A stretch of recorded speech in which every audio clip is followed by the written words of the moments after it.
හිටපු ජනාධිපති රනිල් වික්‍රමසිංහ මහතා සාර්ථක හෘද සැත්කමකින් පසුව මේ වන විට වසර 10කින් පමණ තරුණ වී නවජවයකින් පසුවන බව හිටපු පාර්ලිමේන්තු මන්ත්‍රී හරින් ප්‍රනාන්දු පවසා සිටී.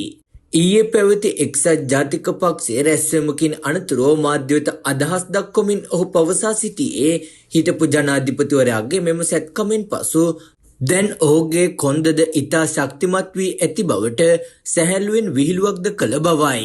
හිටපු ජනාධිපති රනිල් වික්‍රමසිංහ විසින් මාස 3කට පමණ පසු මෙලෙස පක්ෂ කටයුතු හා සම්බන්ධ වූ බවත් එහිදී පක්ෂයේ ඉදිරි ක්‍රියාකාරීත්වය ඉදිරි පියවර සහ ඉදිරි සංවත්සරය පිළිබඳව සාකච්ඡා කළ බවද ඔහු සඳහන් කළා.